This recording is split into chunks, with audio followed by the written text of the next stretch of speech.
tua saya hanyalah lulusan SD. Assalamualaikum warahmatullahi wabarakatuh.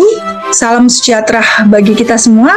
Om Swastiastu, Namo Buddhaya, dan salam kebajikan.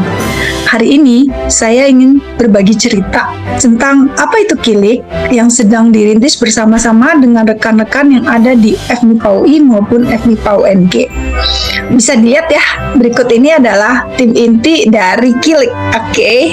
Nah, dengan personelnya masing-masing mempunyai tugas dan tanggung jawab yang berbeda-beda dan tentunya sama beratnya.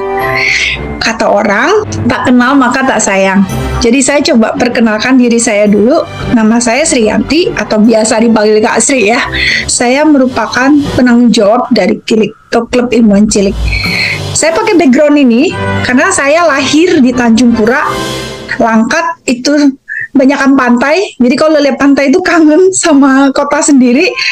Satu kota kecil di Sumatera Utara yang berada di antara kota Medan dengan kota Lhokseumawe, deket banget sama Binjai. Saya sempat bersekolah di Medan dari kelas 2 SD ya, sampai kelas 3 SMP.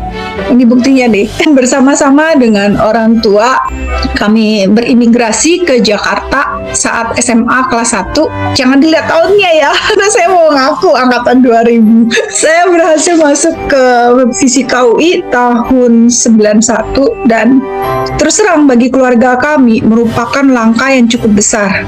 Karena kedua orang tua saya hanyalah lulusan SD. Ini benar-benar merupakan satu langkah besar bagi kami karena saya sebagai anak tertua berhasil memasuki jenjang perguruan tinggi. Yang syukur alhamdulillah berhasil diikuti oleh dua adik saya. Berhasil masuk perguruan tinggi ini tak luput dari peran bapak angkat saya yang pertama, yaitu almarhum Raden Mas Sunaryo.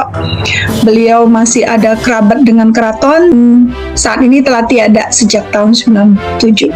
Saya akhirnya lulus menjadi sarjana sains pada tahun 95 dan di wisuda 96. Kemudian saya saat selesai dinyatakan lulus, saya sempat sakit beberapa bulan. Dan akhirnya saya baru melamar pekerjaan itu baru mulai bulan Februari atau Maret. Dan saya berhasil menjadi karyawan PT Astra Internasional pada tahun 96. Walaupun sebenarnya saat itu saya sedang menunggu panggilan dari Islam Bersih. Tapi karena belum dapat jawaban, jadi saya terima yang dari Astra Internasional. Saat ternyata akhirnya diterima di Islam Bersih, saya tidak mengambil kesempatan di Islam Bersih walaupun fasilitas yang diberikan pada saat itu jauh lebih besar daripada Astra Internasional. Galau juga karena saya berpikir begini, kalau saya keluar di saat saya masih terikat kontrak training, kelihatannya kurang baik. Nantinya image-nya kurang baik dan akan bisa berdampak pada junior-junior saya. Jadi saya pikir ya sudahlah, bekerja di Astra Internasional sebenarnya awalnya itu berkarir itu bukan satu prioritas saya. Saya sebenarnya ingin melanjutkan S2. Karena ada permasalahan di keluarga, salah satunya rumah kebakaran dan masih banyak lah yang lain-lain ya. Akhirnya saya membatalkan mengambil beasiswa S2 saya. Kalau katanya disayangkan, ya mungkin ini udah di jalan yang di atas ya. Kita tidak bisa bilang bahwa ini salah, ini benar, ini baik, ini kurang baik. Karena setelah kita menjalani, kita baru tahu, oh ini toh maksud yang di atas untuk kita. Setelah saya memutuskan untuk berkarir dan tidak melanjutkan kuliah, maka saya merubah rencana saya. Semua rencana saya ubah dan kemudian semua saya curahkan untuk belajar dan berkarya di Astra. Dari Astra Internasional, saya masuk di divisi IT. Kami sempat berdodesa ke Astra Grafia IT. Pertama kali saya masuk di Astra Internasional, saya di bagian IT security, satpamnya IT katanya. Kemudian saya sempat kembali lagi sih ke Astra Internasional. Saya sempat menjalani training MMA, Man Management Astra, ASMP, Astra Supervisor Management Program, dan kemudian AMMP, Astra Manager Management Program, dan ini semua bekal manajemen yang luar biasa bagi saya.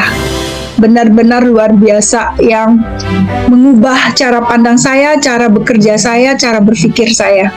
Tahun 2006, setelah melalui pertimbangan yang cukup lama, saya memutuskan untuk menjadi entrepreneur, di mana di sana saya sempat ngambil beberapa franchise sebelum akhirnya saya membuat merek sendiri, yaitu Tea Time Cake.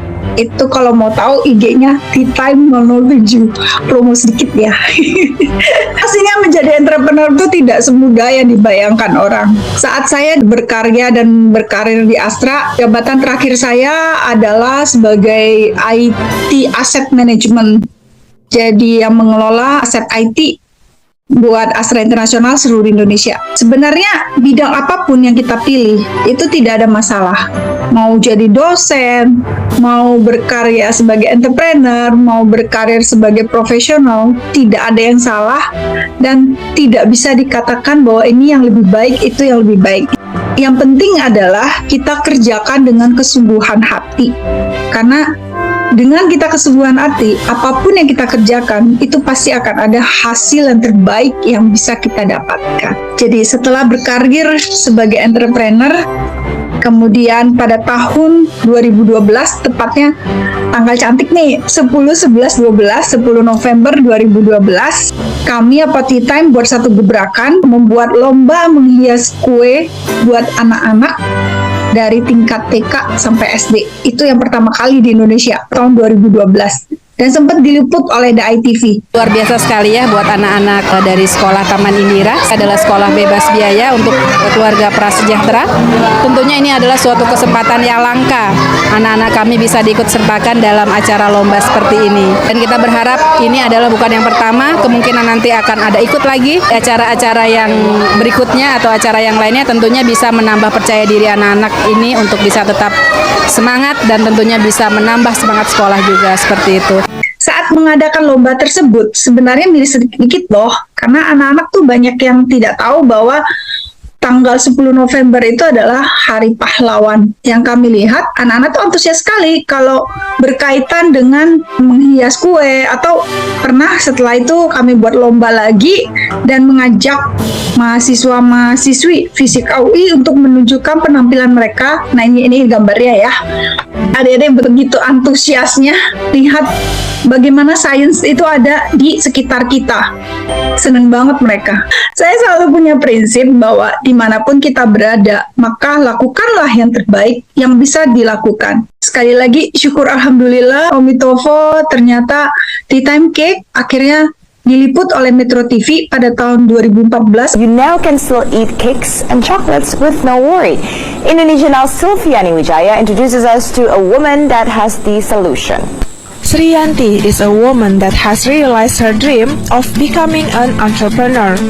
Her vision has given birth to Tea Time Cake, specializing in vegan sweets.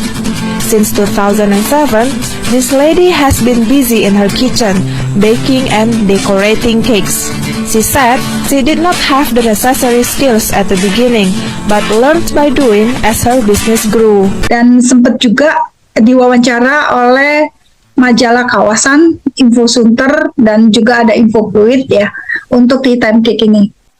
Sebenarnya menjadi entrepreneur tuh saya juga mengalami jatuh bangun dalam perjalanannya, jadi pernah down juga. Syukurlah berhasil bertemu dengan bapak angkat saya yang kedua, Bapak Kusno Desa Putro atau biasa saya panggil Babe. Dan bersama beliaulah akhirnya pada tahun 2012 kami rancang sebuah tujuan besar yang salah satunya bertujuan untuk mencerdaskan generasi muda. Kilik ini adalah sebagai salah satu landasannya. Kilik ini baru di-launching pada 31 Juli 2022. Di Kilik Indonesia, kita kegiatannya terkait dengan kegiatan sehari-harinya adik-adik. Jadi adik-adik tidak berasa belajar, tapi berasanya itu bermain. Karena ilmu yang kita pelajari adalah ilmu alam yang ada di sekitar kita. Negara kita itu luas sekali, penuh dengan kekayaan alam dan penuh dengan hal-hal yang belum ditemukan. Jadi giliran adik-adik nih yang akan menemukannya. Kalau ada yang mau bertanya atau Atau misalnya, saya pengen ikutan dong kak. Oh silakan banget.